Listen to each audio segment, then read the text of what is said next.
Forget Hogwarts. Lily Potter moves the Triwizard Tournament to America, setting a brutal trap. Watch Harry use ancient blood magic to bury Voldemort alive in a rotting body. Hit subscribe, drop a like, and comment "present" to mark your attendance before we begin the hunt.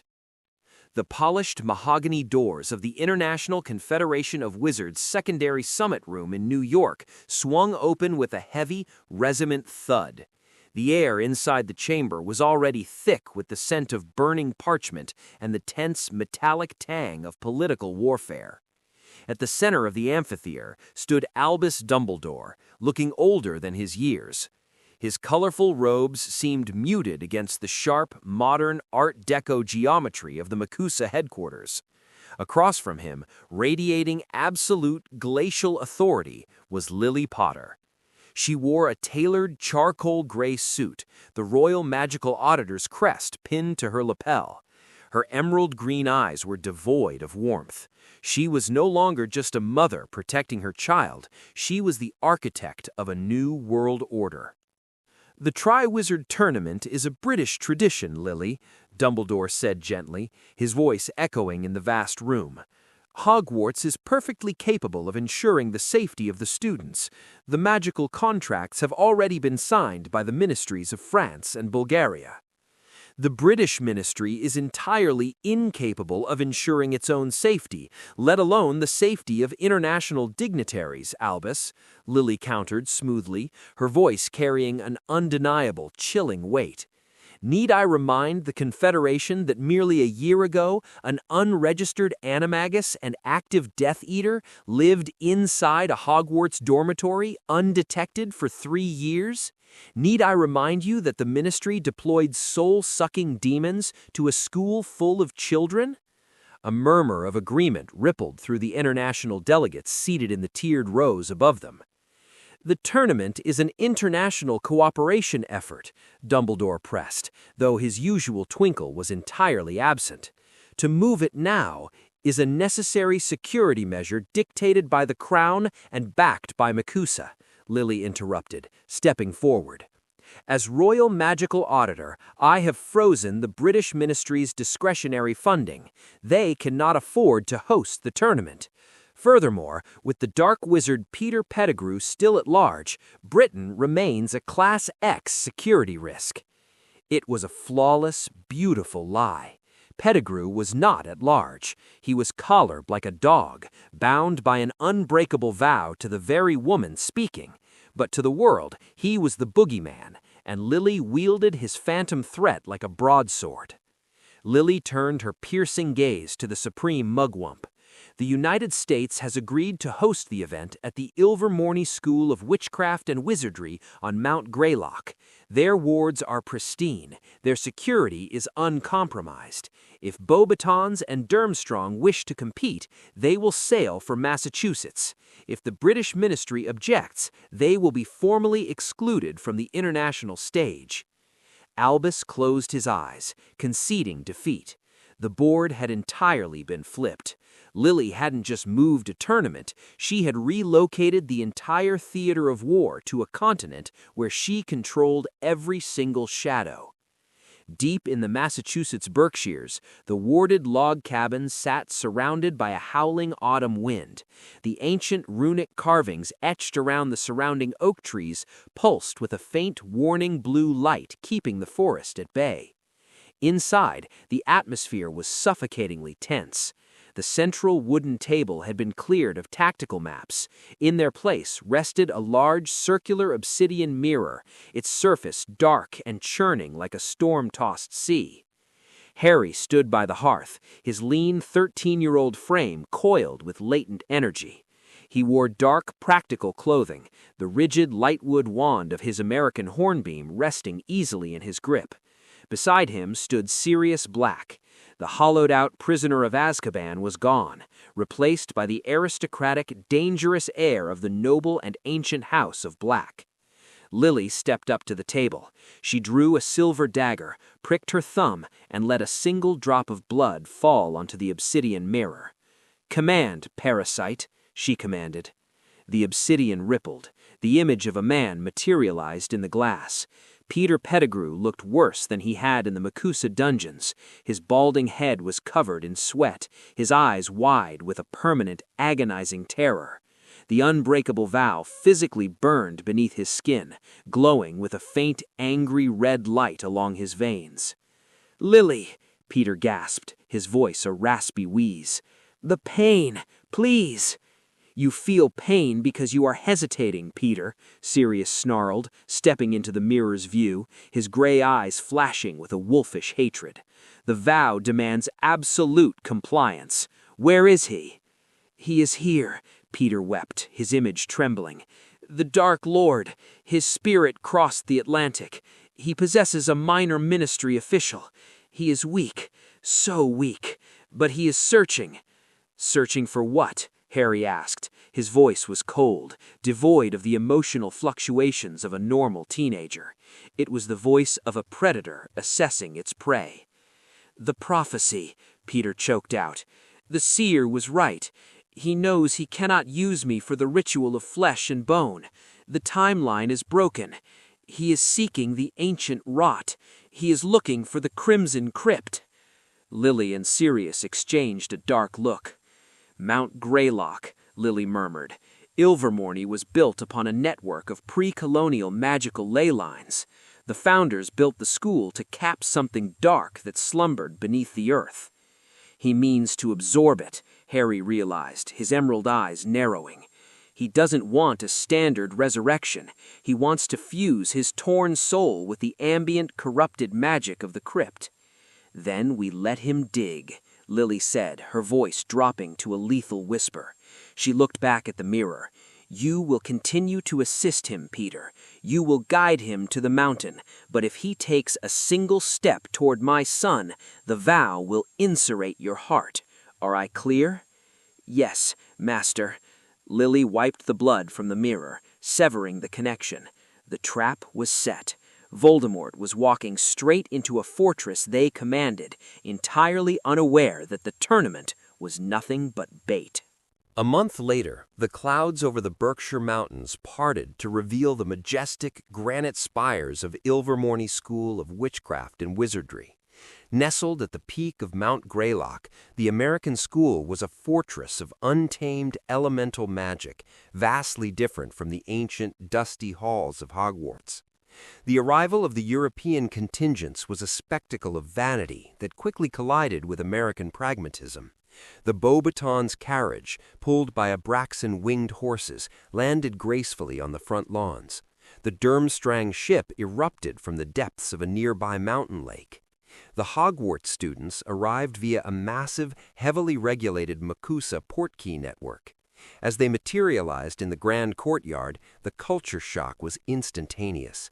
Draco Malfoy, flanked by his usual sycophants, sneered at the towering stone statues of the Thunderbird and the Wampus Cat.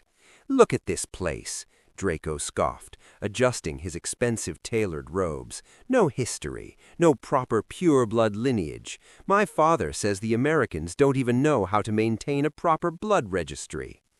"Your father is currently under investigation for financial treason by the royal auditor, Malfoy," a calm, heavy voice echoed across the courtyard. "I would advise keeping your opinions to yourself." The crowd parted. Harry Potter walked down the central stone steps of the courtyard. He did not wear the Hogwarts uniform. He wore a sleek, modern, dark navy jacket over tactical combat clothes. His posture was perfectly aligned, vibrating with a latent, intimidating power. He was flanked by two Makusa aurors, not as guards, but as an honor escort. Behind him walked Sirius Black, looking like a dark prince of the old world. Draco's face lost all its color. In Britain, Malfoy wealth bought immunity. Here, in a country overseen by Lily Potter's draconian audit, Draco was just a boy with a disgraced name. He shrank back into the crowd without a word. Ron Weasley and Hermione Granger pushed their way to the front. "Harry," Hermione gasped, taking in his imposing appearance. You look like an auror." "I look prepared, Hermione," Harry said, offering a faint, measured smile. He glanced at Ron, who still looked slightly traumatized from the revelation of his pet rat the previous year. "Welcome to the States, Ron. The wards here are absolute. You are safe." "Bloody hell, Harry," Ron muttered, looking around at the fierce, unyielding architecture of Ilvermorny. "The whole ministry is terrified of her." "They should be," Sirius said, stepping forward and clapping a hand on Harry's shoulder. His gray eyes swept over the arriving British students with a mixture of amusement and disdain. "The era of polite magic is over. Let's go see what this goblet of fire is all about." Harry turned and worked back up the stairs, the crowd parting for him like water. The boy who lived was dead. The ancient heir had arrived to claim his territory. Despite the bustling excitement of the tournament preparations at Ilvermorny, Harry's true education continued in secret. Every evening, he and Sirius returned via the Flu network to the heavily warded Berkshire's cabin. The winter had come early to Massachusetts. The training clearing was blanketed in a foot of pristine white snow. "Muggle science is about predictable outcomes," Harry barked, pacing through the snow in his heavy black boots. He held a dark walnut wand. He felt the low, vibrating energy of the smoke phoenix feather at its core. "House Black does not calculate," Sirius continued, his voice rising, carrying a dark, archaic cadence. "Magic is blood. Magic is the pack protecting its own. If you want to survive what's coming, you have to find the wolf inside you." Sirius didn't offer a warning. He whipped his wand forward. A massive, jagged arc of dark, concussive energy tore across the clearing, kicking up a blinding cloud of snow. Harry didn't retreat. He didn't build the white room in his mind to detach from his emotions. He let the walls crash down. He remembered the Dementors. He remembered the rat sleeping in Ron's bed. He remembered the 12 years of agony his godfather had endured. A well of molten, violent warmth erupted in his chest. He didn't cast a polite shield charm. He swung his hornbeam wand like a sword. He didn't speak an incantation. He simply roared, pushing the sheer, overwhelming protective fury of the Potter bloodline through the wood. Crack! A shockwave of pure, golden-green magical energy erupted from Harry's wand. It collided with Sirius's curse mid-air. The impact didn't just neutralize the attack, it devoured it. The ambient magic in the clearing inverted, creating a localized vacuum that threw Sirius backward off his feet. Sirius landed hard in a snowdrift. For a moment, the only sound was the howling wind. Harry lowered his wand, panting, the golden-green aura slowly fading from his skin. He looked at his godfather, a flicker of concern breaking his stoic mask. "Sirius?" Suddenly, a loud, barking laugh echoed from the snowbank. Sirius sat up, brushing the powder from his aristocratic face. His eyes were alight with an absolute, terrifying pride. "You felt it, didn't you? The resonance. You didn't just cast a spell. You commanded the ether. When the Death Eaters come, you aren't going to duel them. You are going to break them." Lily stood on the covered porch of the cabin, holding a steaming mug of tea. She watched the two of them, her green eyes sharp and approving. The armory was built. The weapon was forged. It was time to spring the trap. The great rotunda of Ilvermorny was an architectural marvel of polished granite and enchanted vaulted glass ceilings that showed a swirling starlit sky. In the center of the massive room, resting upon an ancient stone plinth, was the Goblet of Fire. It was a roughly hewn wooden cup, but it blazed with a fierce, blinding blue-white magical flame. The entire student body of Ilvermorny, Beauxbatons, Durmstrang, and Hogwarts was gathered, a sea of different-colored robes and hushed, nervous whispers. Dumbledore stood beside the goblet, flanked by the headmaster of Ilvermorny and the international delegates. Lily Potter stood off to the side, her arms crossed, her expression perfectly unreadable. Harry stood with the Gryffindors, projecting an aura of complete, chilling calm. "The time has come," Dumbledore announced, his magically amplified voice echoing off the granite walls. "The Goblet of Fire is ready to render its decision. When your name is called, please step forward." The blue flames flared violently, turning a brilliant, angry red. A charred piece of parchment shot into the air. Dumbledore caught it neatly. "The champion for Durmstrang, Victor Krum." Cheers erupted from the heavy-set boys in fur cloaks. The flames turned red again. Another parchment flew out. "The champion for Beauxbatons, Fleur Delacour." Elegant applause drifted from the French delegation. A third time, the fire shifted. "The champion for Ilvermorny, Aaron Vance." The American students roared with approval, stomping their feet in a rhythmic, deafening beat. Dumbledore smiled, raising his hands to quiet the room. "Excellent. We now have our 3 champions. I ask that you all—" The goblet did not extinguish. The blue-white flames suddenly surged upward, scraping the glass ceiling. The fire didn't just turn red, it turned a deep, sickly crimson. The ambient magic in the room dropped 10 degrees. The ancient warding stones built into the floor vibrated with a heavy, unnatural interference. A fourth piece of parchment, singed with dark magic, shot out of the flames and fluttered slowly to the floor. The great rotunda fell dead silent. Even the air seemed to stop moving. Dumbledore slowly walked forward and picked up the parchment. He stared at it for a long, agonizing moment. The color drained from his weathered face. He looked up, his blue eyes seeking out the crowd, until they locked onto a 13-year-old boy. "Harry Potter," Dumbledore read, his voice barely a whisper, yet it echoed like a thunderclap. Chaos instantly erupted. Students shouted. The French and Bulgarian headmasters stormed forward, yelling in protest about age lines and cheating. The British students looked horrified. A 4th champion was impossible. It was a binding magical contract. It was a death sentence. But amidst the panic, Harry did not look surprised. He did not look scared. He slowly turned his head and looked across the room at his mother. Lily Potter did not gasp or clutch her chest in fear. She offered her son a single, barely perceptible nod. Beside her, Sirius Black's lips curled into a dark, knowing smirk. The Goblet of Fire was an ancient, powerful artifact. To confound it required an exceptionally dark, archaic magic. It required the touch of someone deeply versed in the dark arts, someone desperate to force Harry Potter into a lethal arena where accidents were expected. Voldemort had taken the bait. Harry stepped out of the crowd. He didn't walk like a victim being led to the gallows. He walked with the heavy, deliberate strides of a predator stepping into the Colosseum. He ignored the shouts, the glares, and the panic. He reached the front of the room, his emerald eyes locking onto the dying crimson embers of the goblet.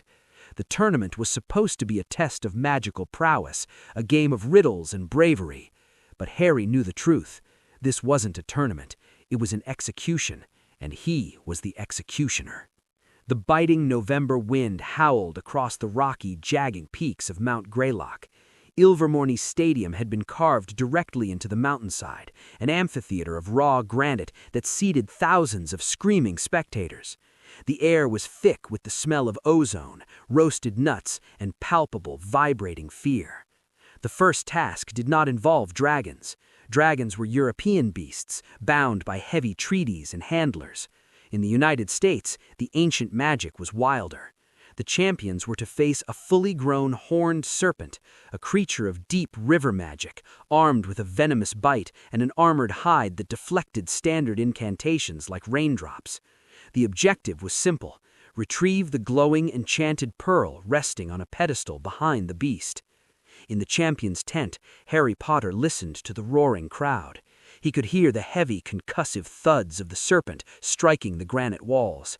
The Durmstrang champion, Krum, had barely survived by using a localized blinding hex, taking a glancing blow from the tail that shattered his ribs.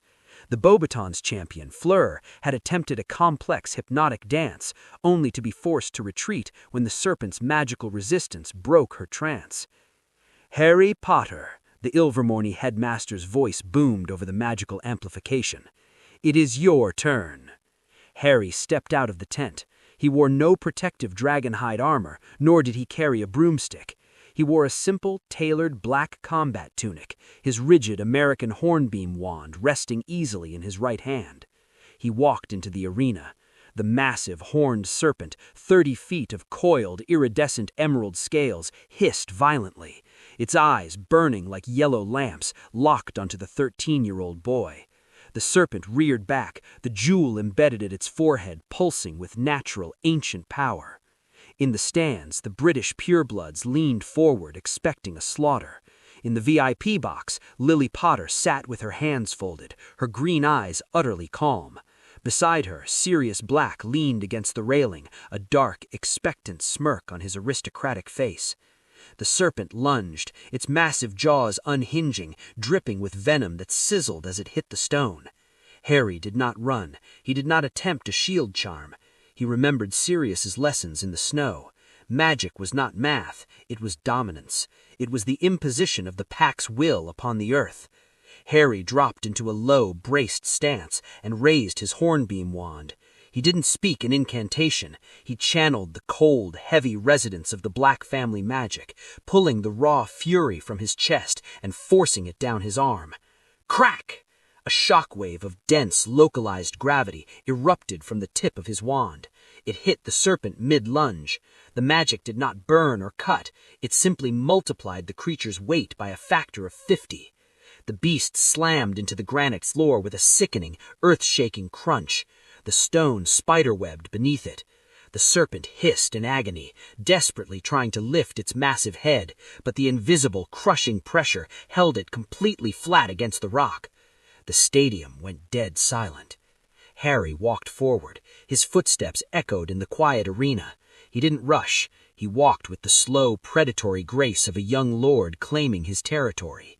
He approached the pinned, struggling monster, stepping carefully over its thrashing tail. He reached the pedestal, picked up the glowing pearl, and turned back to face the crowd. He hadn't broken a sweat. He hadn't used a single trick. He had simply overpowered a nightmare with raw, crushing intent. Up in the VIP box, Sirius Black threw his head back and barked a harsh, victorious laugh. The ancient heir had claimed the arena. While the school celebrated the impossible victory of the fourth champion, the true war was being fought in the shadows of the mountain. Remus Lupin moved through the dense, snow-covered pine forests of Mount Greylock with a silent, unnatural speed. The wolf inside him, the ancient curse of his blood, was entirely awake. He wasn't tracking an animal, he was tracking an absence. Sirius Black moved a few paces behind him, his dark walnut wand drawn, his gray eyes scanning the shifting shadows. The two Marauders had been reunited, and the fractured pack was whole. "You're sure about the scent, Moony?" Sirius asked quietly, his breath misting in the freezing air.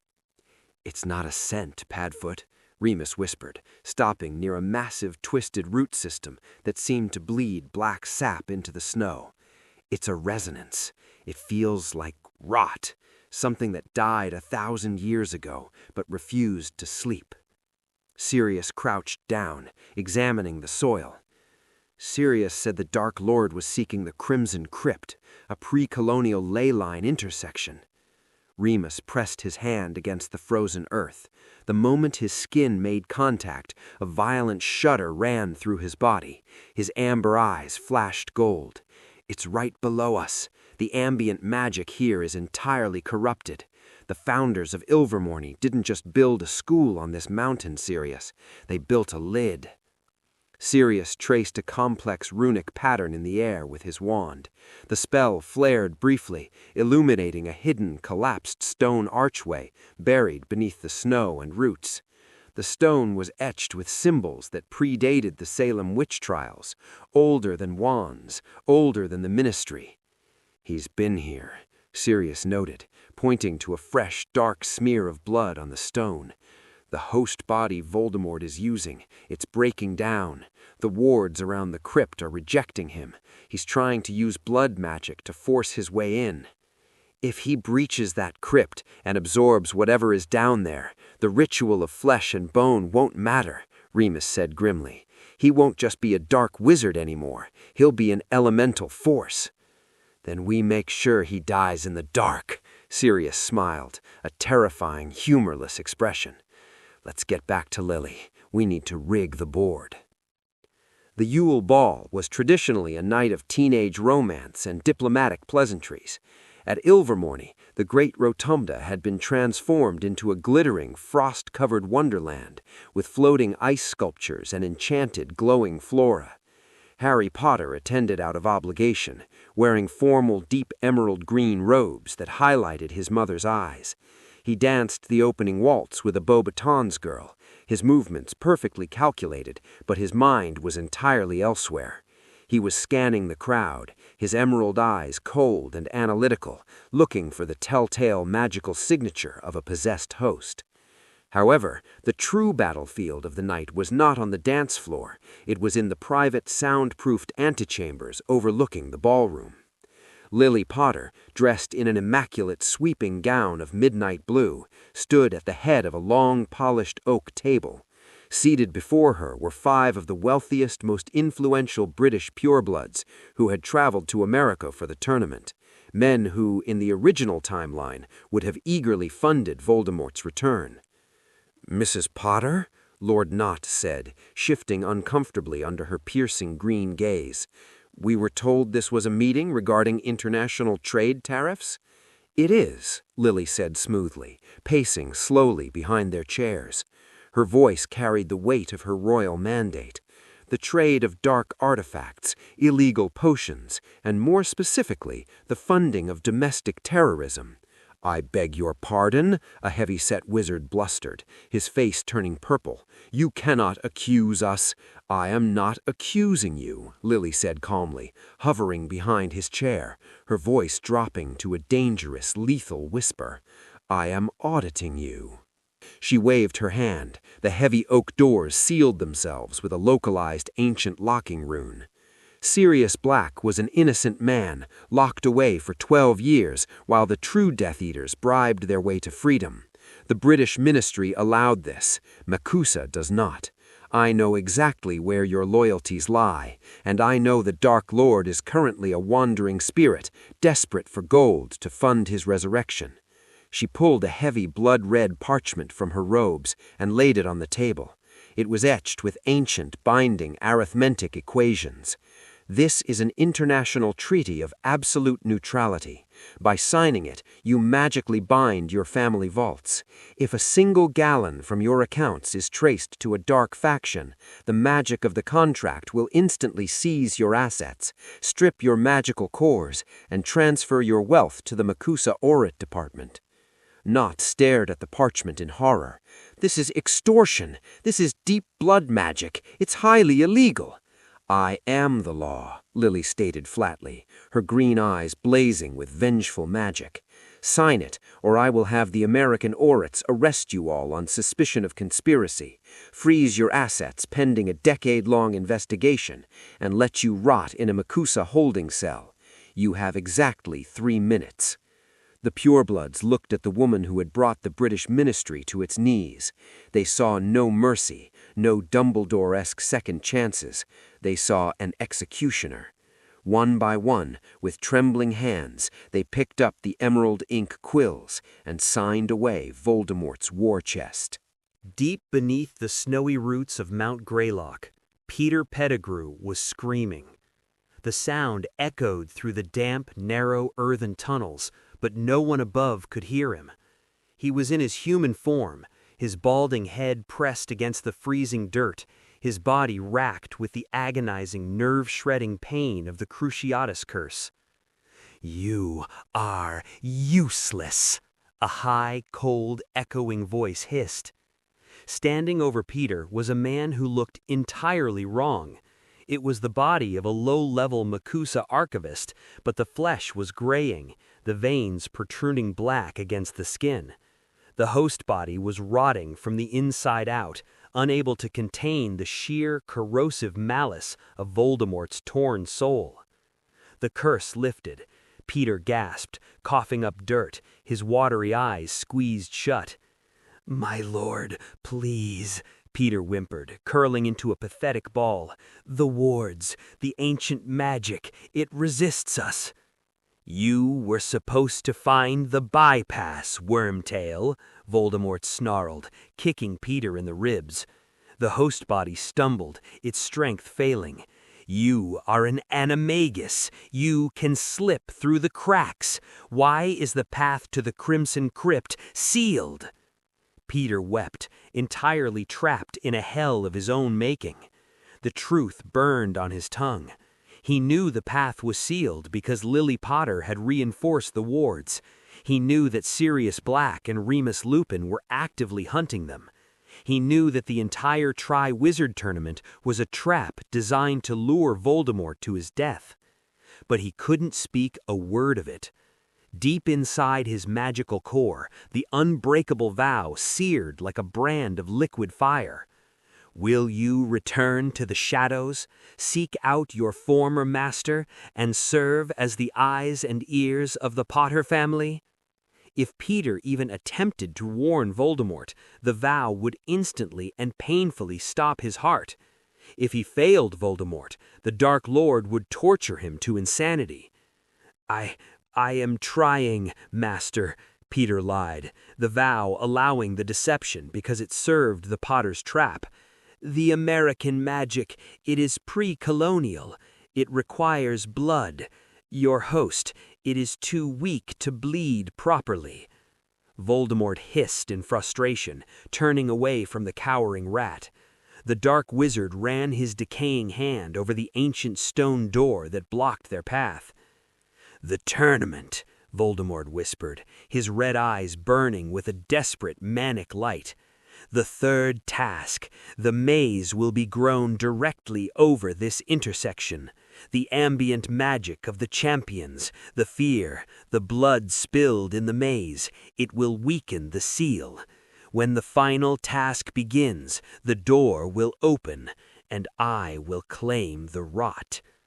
Peter kept his face pressed to the dirt. He felt the cold, polished glass of the two-way communication mirror hidden in his tattered robes. He would have to report this to Lily. He was a weapon wielded by a mother's vengeance, and the final strike was rapidly approaching. February arrived with a brutal, freezing storm.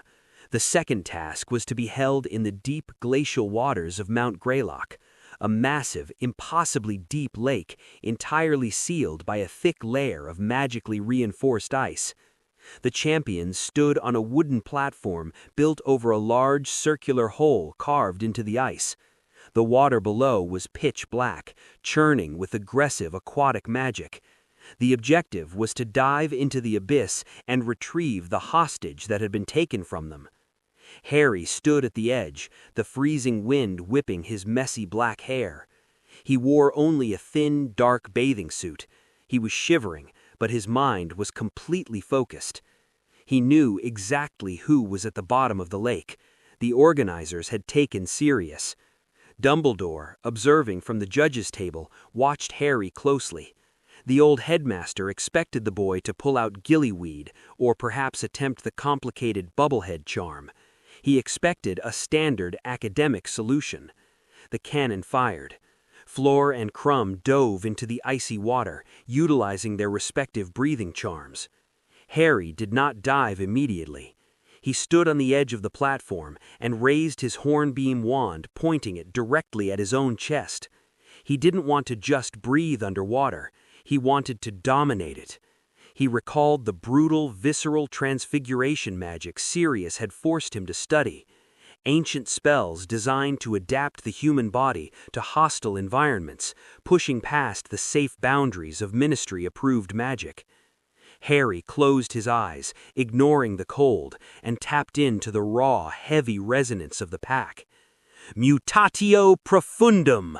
Harry commanded, his voice laced with pure intent. The transformation was agonizing. Ancient magic was not gentle. Harry fell to his knees on the wooden platform, gasping as his skeletal structure forcefully shifted. Thick, iridescent scales erupted along his ribcage and forearms. Pain shot through his neck as 3 deep, jagged gills tore open on either side of his throat. His fingers stretched, thick webbing bloomed between his knuckles. When he opened his eyes, the vivid emerald green had expanded, shifting into the vertical, terrifying slits of a deep-water predator. He didn't look like a boy using a spell. He looked like a monster. Without a word, the newly adapted predator slipped silently into the freezing black water. The cold didn't bother him. The gills flared, pulling the oxygen directly from the icy depths.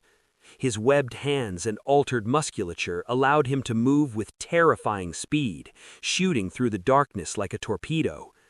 Deep in the caldera, the water was filled with violent territorial creatures. Grindylows, native to Britain, were absent here. Instead, the lake was infested with horned serpent spawn and vicious, heavily armored snapping turtles the size of boulders. A cluster of the spawn darted towards Harry, sensing blood. In his original timeline, he would have panicked, using polite stunning spells to ward them off. Now, Harry didn't even slow down. He unleashed a concussive shockwave of raw magic from his wand, accompanied by a predatory subsonic hiss that vibrated through the water. The pure, aggressive dominance of the spell shattered the armor of the nearest spawn, sending the rest fleeing into the shadows. He reached the bottom of the lake. Bound to heavy stone anchors by ropes of seaweed were the hostages.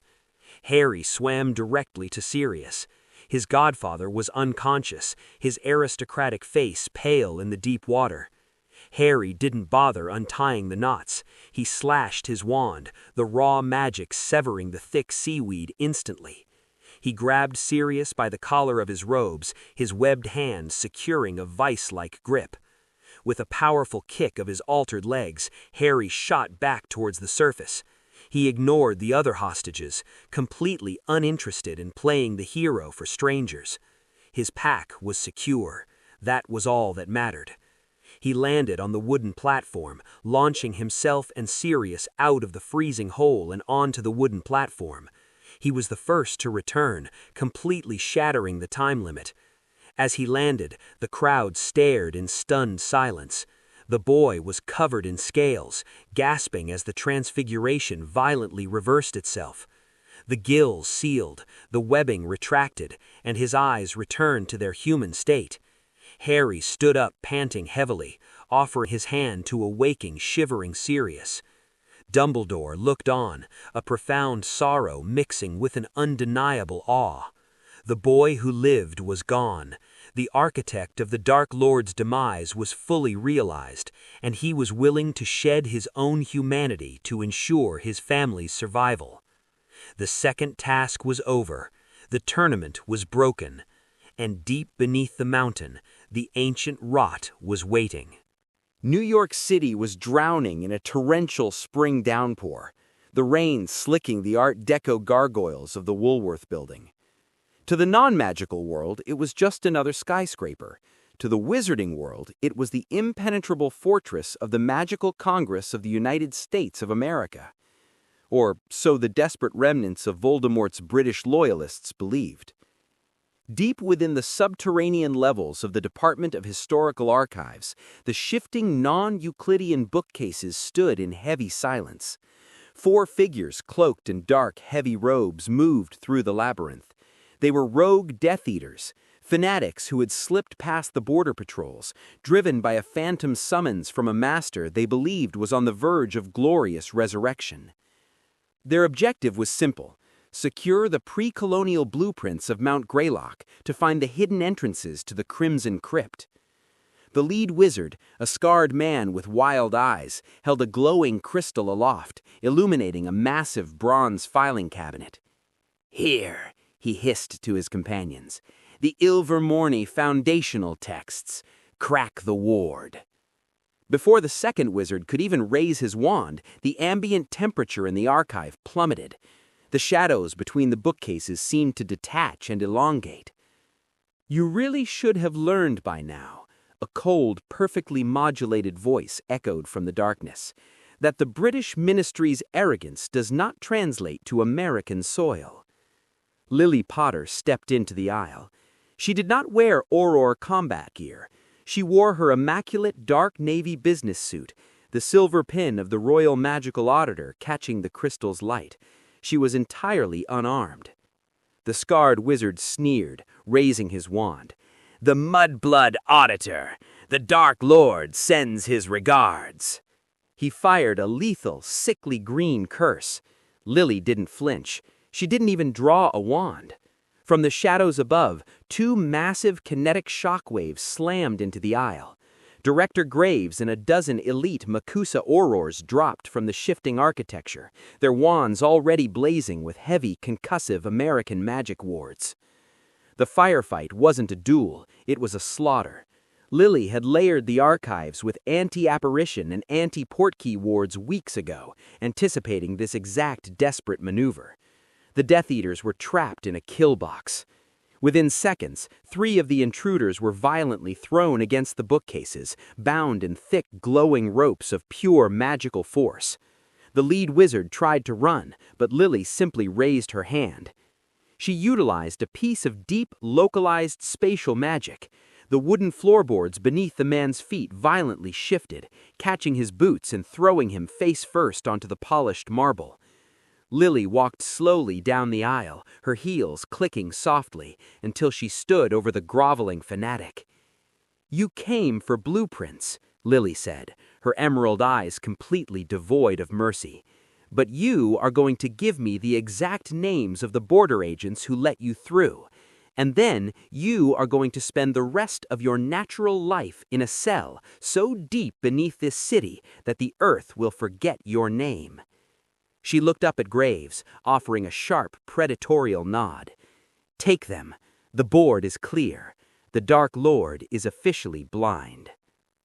While Lily controlled the political theater in New York, the raw, ancient hunt was underway in the freezing, pine-scented forests of the Berkshires.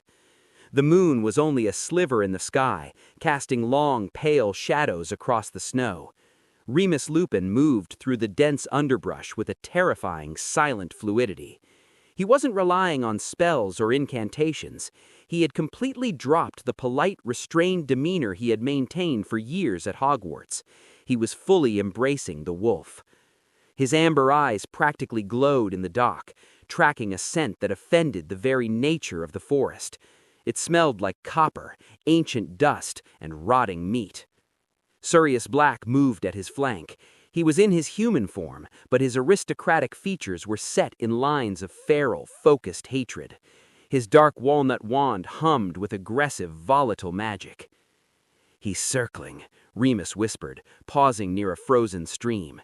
He knelt, pressing his bare fingers into a patch of blackened, dead moss. "The host body is failing. It's leaving a trail of necrotic magic." "He's trying to find a weak point in the Greylock wards. The founders buried that crypt for a reason. He can't just blast the doors open without alerting the entire Ilvermorny faculty." "He doesn't need to blast them," Remus said, standing up. He looked toward the towering, jagged peak of Mount Greylock in the distance. "He has Peter. Peter can slip through the cracks in the stone. He can gnaw at the magical bindings from the inside." Sirius's jaw clenched. The thought of the traitor scurrying through the dark, serving the monster who had murdered James, sent a wave of localized wandless heat radiating from his skin. "If I catch that rat, I'll bypass the Unbreakable Vow and tear his head off myself." "Patience, Padfoot," Remus murmured, placing a calming hand on his friend's shoulder. The pack was united, balancing each other's lethal instincts. "Lily needs the rat alive. He's our tether." Remus closed his eyes and took a deep, shuddering breath, tasting the magical ether. "The scent is changing. It's moving upwards, toward the stadium. He's positioning himself beneath the tournament grounds." Sirius offered a dark, wolfish smile. "Then the hunt moves to the maze. Let's go tell Harry what's waiting for him in the dark." The warded cabin in the Berkshires felt unnaturally cold, despite the roaring fire in the hearth. Lily Potter had transformed the central wooden cable from a political war room into an altar of deep, archaic blood magic. The map of Ilvermorny and the surrounding Mount Greylock topography was spread flat, weighed down by 4 obsidian stones. Harry sat in the corner, his rigid American hornbeam wand resting across his knees, watching his mother work. He felt the heavy, suffocating resonance of the magic she was invoking. It wasn't the clean, arithmetic logic she used to teach him. It was primal and terrifying. Lily stood over the map. In her left hand, she held the two-way stasis mirror. In her right, a silver ritual dagger. "Peter," Lily commanded, her voice cutting through the silence. The mirror rippled, and the agonizing, sweat-drenched face of Peter Pettigrew appeared. He looked half dead, entirely broken by the twin tortures of Voldemort's presence and the unbreakable vow burning in his soul. "Master," Peter whimpered, his eyes darting frantically, terrified that the Dark Lord would discover him. "You are beneath the stadium. I need the exact coordinates of the crypt's entrance." I cannot," Peter wept. "The magic here, it scrambles orientation. It is an ancient labyrinth of stone and root. The Dark Lord is forcing me to chew through the secondary ward lines." "If you cannot navigate, then you will provide a beacon," Lily said, her expression hardening into absolute ruthlessness. "Expose your left arm." Peter gasped in horror. "No! Lily, please! The Dark Lord is resting just down the cavern. If you trigger the mark, he will feel it. He will kill me." "If you do not expose your arm, the vow will kill you right now," Lily countered, her green eyes flashing. "Choose your executioner, Peter." Sobbing uncontrollably, Peter rolled up his tattered sleeve, revealing the faded, ugly outline of the dark mark. Lily didn't hesitate. She dragged the silver dagger across her own palm, drawing a heavy line of blood. She slammed her bleeding hand directly onto the map of Mount Greylock. She didn't speak an incantation. She began to chant in a low, guttural, ancient Gaelic dialect. Through the mirror, Peter screamed. The dark mark on his arm began to blister and burn, not with Voldemort's call, but with Lily's violent, invasive blood magic. The magic forced its way through the ethereal tether of the mark, treating it like a physical wire. On the table in the cabin, the blood from Lily's hand began to move. It hissed and smoked, crawling across the parchment map like a living, venomous insect. It bypassed the school buildings, bypassed the lake, and moved directly to the stadium grounds, sinking into the parchment and burning a permanent, glowing crimson hole directly in the center. Lily lifted her hand, her chest heaving, and broke the mirror's connection, cutting off Peter's screams. She looked down at the map, then up at Harry. "We have him," Lily whispered, wrapping a bandage tightly around her palm. "He is directly beneath the center of the third task." The spring thaw brought a muddy, nervous energy to the Ilvermorny grounds. The third task was mere days away, and the grand stadium had been completely transformed. Instead of a Quidditch pitch, a massive, towering labyrinth of enchanted hedge and shifting bramble had been grown overnight. The walls were 20 feet high, pulsing with a dark, verdant magic that seemed to actively consume the sunlight. Harry Potter stood at the edge of the maze, completely ignoring the frantic preparations of the ministry officials and Makusa handlers. He wasn't looking at the hedges, he was looking through them. He closed his eyes and pressed his palm against the damp earth. He had abandoned the White Room, the mental fortress of calculated logic. He was tapping directly into the ancient well. He pushed his magical awareness down, past the roots of the maze, past the granite foundation of the stadium. He felt it. It was a slow, rhythmic pulse of absolute corruption, the ancient rot. It felt heavy, like a suffocating blanket of necrotic energy. And hovering just above that ancient power was a frantic, desperate parasite, the torn soul of Lord Voldemort, trapped in a decaying host, waiting for the door to open. "He's using the tournament," Harry murmured, opening his eyes. His emerald gaze was flat, cold, and entirely devoid of fear. Sirius, standing a few paces behind him, stepped forward. "Using how?" "The crypt is sealed by the Founder's magic," Harry explained, his analytical mind effortlessly dissecting the archaic puzzle. It's a pressure valve. The maze is designed to test the champions. It will be filled with aggressive beasts, fear-inducing wards and traps. As we fight our way through, we will be bleeding magical energy into the earth. A sacrifice, Sirius realized, his aristocratic face darkening. He's letting the tournament generate the ambient power needed to crack the seal on the crypt.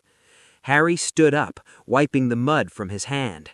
When the first champion reaches the center of the Triwizard Cup, the magical climax of the tournament will shatter the final ward. The door will open, and Voldemort slips inside, absorbs the rot, and builds a body that makes his old one look like a toy. Sirius finished, his hand instinctively dropping to his dark walnut wand. We need to go to Graves. We need to shut the tournament down. If we drain the maze, we starve the ritual. No. The word was spoken softly, but it carried the absolute, immovable weight of a mountain.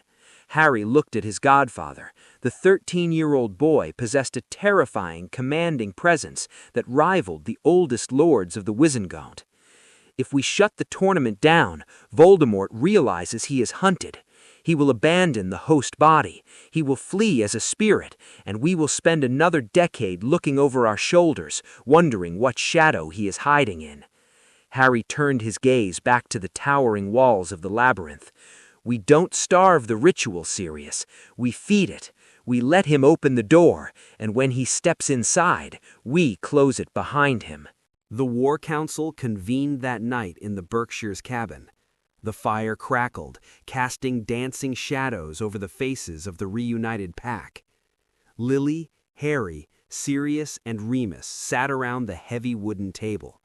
The map of the maze, complete with the glowing crimson dot indicating Voldemort's position, lay between them. "This is the epitome of recklessness," Remus argued, pacing the floor, his scarred face tight with anxiety. "Harry, you are suggesting we willingly allow the Dark Lord access to an entity of pre-colonial dark magic. If he absorbs it, he could become entirely invulnerable." "He won't have time to absorb it," Harry countered, his voice perfectly even. He sat with his hands folded, the picture of a cold, pragmatic general. The process of binding a torn soul to ambient elemental magic is not instantaneous. It requires a ritualistic transition. He will be vulnerable. "Harry is right," Lily said, looking at the map. The auditor had entirely given way to the fiercely protective, vengeful mother. "We have spent 3 years reacting. We audited the ministry. We broke Sirius out of the legal snare. We trapped Peter. But these were all tactical responses. This is our chance to end the war before it truly begins." Sirius leaned forward, resting his elbows on the table. He looked at Harry, a fierce pride shining in his gray eyes. "So, what's the play, Prongslet? How do we rig a maze we didn't build?" "We don't rig the maze. I break it," Harry said simply. "The other champions will try to solve it. They will follow the paths, fight the beasts, and waste their energy. I will not. When the cannon fires, I am going to cut a straight line to the center, using the heavy bombardment magic you taught me." Harry looked at Lily. "I will reach the center first. My presence will trigger the culmination of the tournament magic, cracking the seal.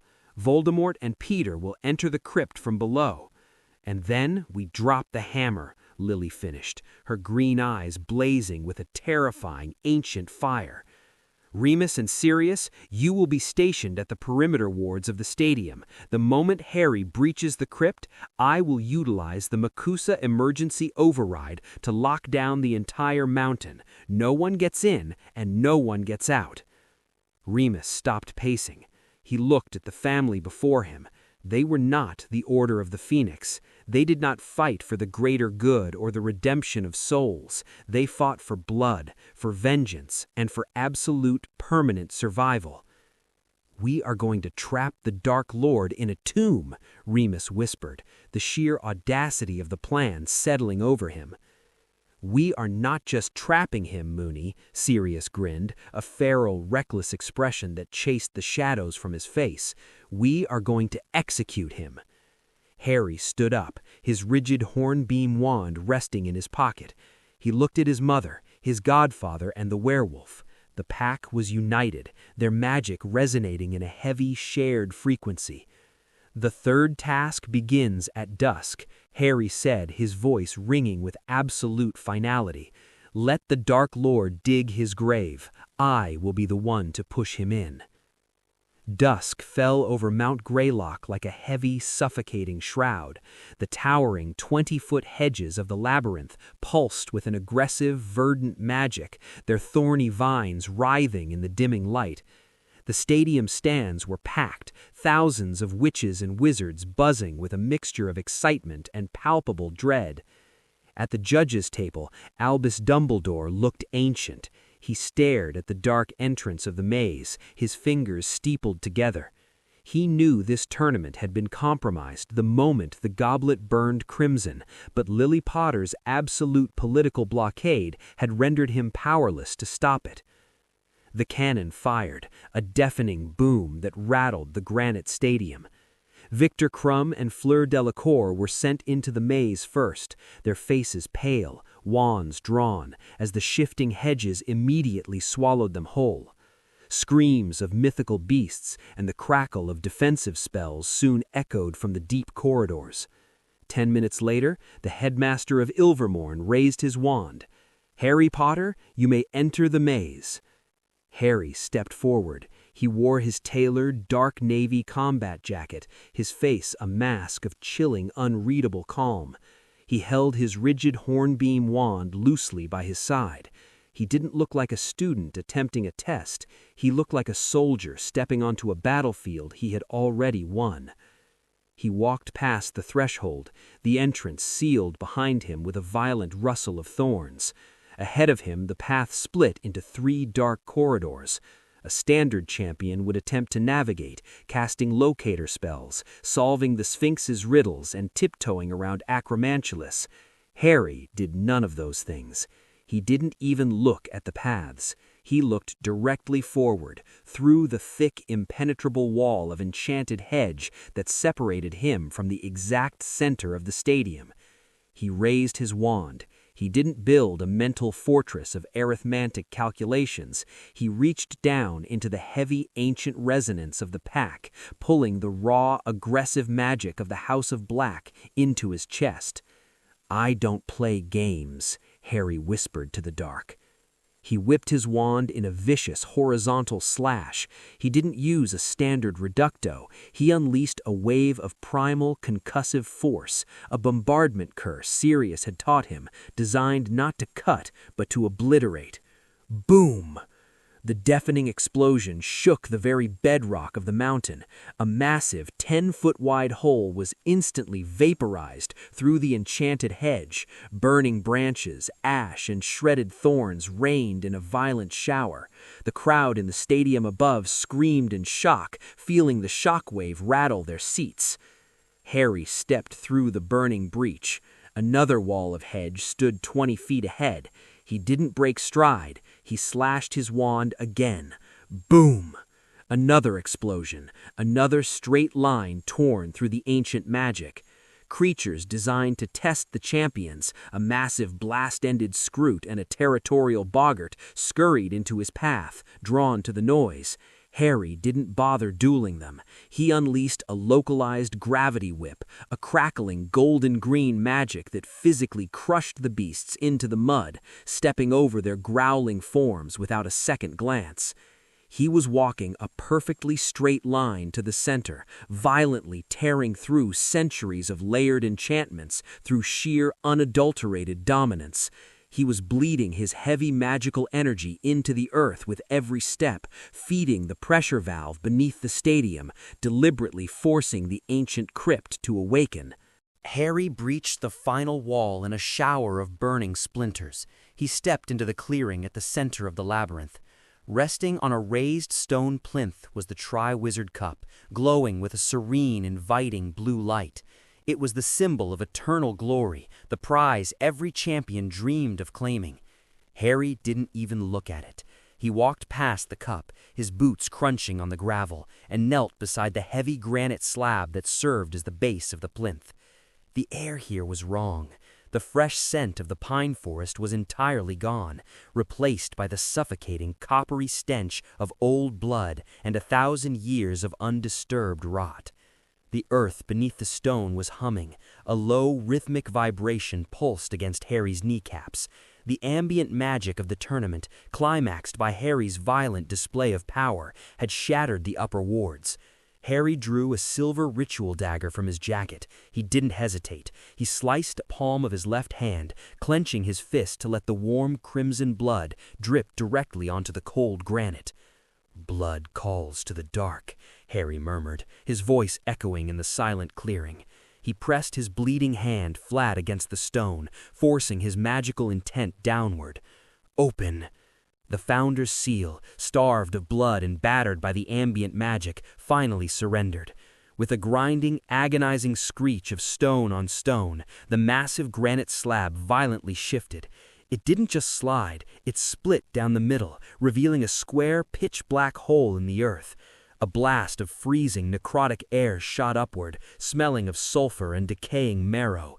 A jagged, uneven spiral staircase made of dark obsidian led down into the abyss. Harry stood up. He wrapped a dark cloth tightly around his bleeding hand. He didn't cast a Lumos charm. The bright, pure light would only announce his presence. He let his eyes adjust to the absolute dark, his pupils dilating as the predatory magic within him flared. He stepped off the edge, descending into the forgotten crypt. The silence of the subterranean world was absolute, save for the faint, wet sound of something shifting deep below. The walls of the stairwell were lined with the massive, petrified roots of the ancient trees above, interwoven with the skeletal remains of creatures that had long ago succumbed to the Crimson Crypt. Harry moved with absolute silence, the hornbeam wand steady in his hand. He wasn't a boy walking into a trap. He was the executioner descending to the block. At the bottom of the stairs lay a massive, cavernous chamber. The architecture was entirely pre-colonial, rough-hewn stone columns etched with faded, bloody pictographs of serpents and eclipses. In the center of the room was a sunken pool, but it wasn't filled with water. It was filled with a thick, viscous crimson liquid that pulsed with an unholy, ambient light. It was the physical manifestation of the ancient rot, a ley line of corrupted magic that the Founders had tried to bury. Standing at the edge of the pool was the host body of Lord Voldemort. The Makusa archivist's flesh was literally peeling away, unable to contain the sheer malice of the torn soul within. The veins on the man's neck were black, his eyes entirely subsumed by a burning serpentine red. "Yes," Voldemort hissed, his voice a horrifying, overlapping echo of 1,000 dying breaths. "The magic of the earth, the blood of the old world, it is mine to claim." Kneeling on the cold stone floor beside the pool, weeping uncontrollably, was Peter Pettigrew. He held a piece of jagged chalk, frantically drawing a massive, complex runic circle around the perimeter of the crimson pool. "Faster, Wormtail," Voldemort commanded, raising his decaying arms. "The boy has breached the seal. The tournament has provided the key. When the circle is complete, I will bind my soul to the rot. I will not need a wand. I will be a god." Peter sobbed, his hands trembling violently. He drew the final arithmetic anchor, closing the circle.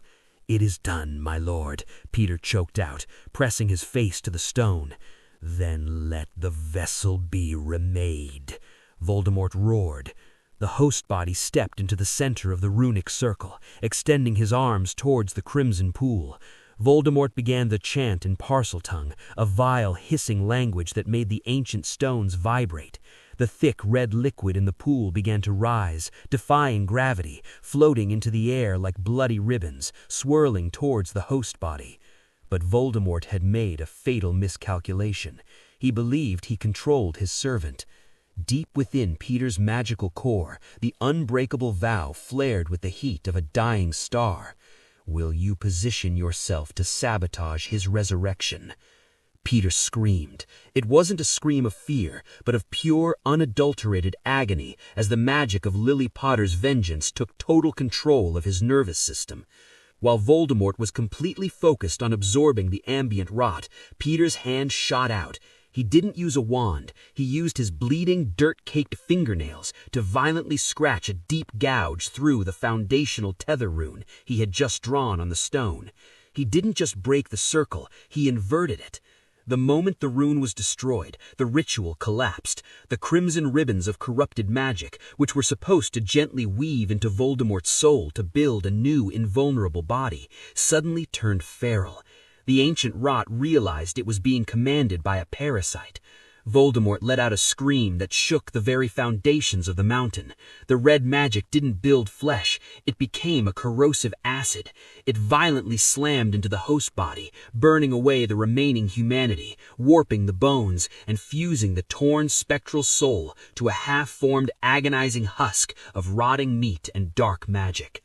The Dark Lord collapsed to the floor of the crypt, thrashing in unimaginable pain, his new body a grotesque, crippled nightmare of twisted limbs and burning, incomplete flesh.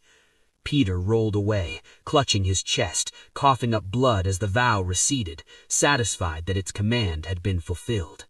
"A brilliant performance, Peter," a cold, smooth voice echoed through the cavern. Voldemort, gasping, his red eyes wide with a mixture of agony and sudden, terrifying realization, forced his twisted head up. Stepping from the shadows of the obsidian archway was Harry Potter. He did not look surprised or afraid. He looked down at the crippled, writhing Dark Lord with a gaze of absolute, chilling indifference. "Harry Potter," Voldemort hissed, blood bubbling past his malformed lips. You think you have won? You think a broken ritual can stop me? I am immortal!" "You are a rat in a trap," another voice echoed. Sirius Black stepped into the light, his gray eyes burning with the accumulated vengeance of 12 stolen years. He held his dark walnut wand, the tip glowing with lethal intent. Behind Sirius, stepping gracefully into the dim crimson light of the crypt, was Lily Potter. Voldemort's red eyes widened in absolute shock. The woman he had murdered in Godric's Hollow stood before him, wearing a tailored navy suit, looking like a queen who had arrived to oversee an execution. "Lily Evans," Voldemort breathed, disbelief overriding his pain. "Impossible. You died by my hand." "I survived your arrogance, Tom," Lily said smoothly, her voice carrying the undeniable weight of ancient, dominating magic. "And I spent the last 3 years turning your own cowardice against you." Lily looked down at Peter, who was weeping on the floor. "He wasn't trying to help you resurrect, Tom. He is my tether. He is bound to my blood. You didn't find this crypt. I let you walk into it." Voldemort realized the horrifying truth. The tournament, the broken wards, the corrupted ritual. He hadn't orchestrated a masterstroke. He had been perfectly, flawlessly outmaneuvered. He was entirely at the mercy of the Potter family. "Kill me, then," Voldemort snarled, attempting to summon a wandless curse, but his crippled, malformed new body betrayed him, sending a spasm of agonizing pain through his spine. "Strike me down. My spirit will flee. I have anchors. I will return." "I know you have anchors," Harry said, stepping forward, "which is exactly why we are not going to kill you." Harry raised his hornbeam wand. Sirius raised his dark walnut wand. "If we destroy this body, you become a ghost again," Lily explained, her green eyes narrowing with pure, unfiltered maternal vengeance. "You become a problem for another decade, but if we leave you alive, bound to a body that is constantly rotting, constantly in agony, completely severed from the magical ether, you become nothing." Lily raised her hands. She didn't use a wand. She used the blood she had spilled on the map, the ancient warding magic of Makusa, and the absolute power of the Royal Magical Auditor. "Obligo in aeternum," Lily commanded, her voice ripping through the cavern like thunder. Harry and Sirius fired simultaneously. 3 beams of blinding, heavy magical force struck Voldemort's crippled body. But it wasn't a killing curse. It was the heaviest containment ward known to magical law. The magic wrapped around Voldemort, sinking into his malformed flesh, binding his torn soul permanently to the agonizing husk. He could not leave it. He could not cast a spell. He could not command the rot. He was locked in a prison of his own ruined making. Voldemort screamed, a pathetic, broken sound of absolute defeat. Lily turned on her heel, her tailored suit immaculate. The crypt is sealed. The Makusa wards will lock the mountain down the moment we leave. Let the earth swallow him. Sirius looked down at Voldemort, offering a dark, satisfied smile. For James, he whispered, before turning away. Harry looked at the monster that had defined his life. He felt no pity. He felt the cold, heavy satisfaction of a ledger finally balanced. "We are leaving, Peter," Harry said. Peter Pettigrew dragged himself off the floor, terrified, broken, and entirely enslaved, trailing behind the predators who owned his life. They walked up the obsidian stairs, leaving the Dark Lord screaming in the dark. As they crossed the threshold, Harry pointed his wand at the massive granite slab. A localized gravity surge slammed the stone back into place, sealing the crypt forever. Harry stood alone in the clearing at the center of the labyrinth. The screams of the Dark Lord were buried under thousands of tons of enchanted rock. The air was quiet. The maze around him was burning from the path he had carved, the smoke rising into the night sky. Harry walked toward the stone plinth. He reached out and wrapped his hand around the glowing handle of the Triwizard Cup. He felt the familiar, violent jerk behind his navel as the portkey activated, ripping him through space. He crashed onto the soft grass of the Quidditch pitch outside the maze. For a moment, the world was silent. Then the sound hit him like a physical blow. The crowd erupted. Thousands of witches and wizards leapt to their feet, screaming, cheering, and stamping the bleachers. The magical fireworks exploded overhead in brilliant bursts of green and gold. Dumbledore was rushing towards him, looking relieved. The headmaster of Ilvermorny was beaming. The British purebloods in the VIP box were clapping, completely unaware that Lily Potter held the magical deeds to their fortunes. Harry stood up slowly, holding the cup aloft. The world saw a champion. They saw a hero who had conquered the labyrinth and claimed eternal glory. They saw the boy who lived proving his worth once again. Harry looked up at the VIP box. Lily stood by the railing, clapping politely, the perfect picture of a proud mother and a dignified politician. Beside her, Sirius offered a subtle 2-fingered salute. Harry lowered the cup. The cold, analytical predator within him settled into the marrow of his bones. The wizarding world believed they were safe because Dumbledore stood in the light, offering second chances and preaching the power of love. But Harry knew the truth. The world was safe because the Potter family controlled the dark. They didn't fight the monsters with noble sacrifices. They changed the monsters, broke their fangs, and buried them alive. The 4th year was over. The Triwizard Tournament was conquered. The Dark Lord was a screaming, crippled prisoner beneath the earth. Harry Potter adjusted his glasses, a faint, chilling smile touching his lips as the crowd chanted his name. The vengeance was secure, but the reign of the ancient heir had only just begun. The end of Year 4.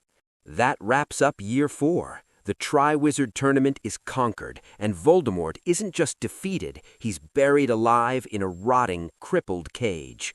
But I have to ask, did the Potters cross the line and become the true villains today?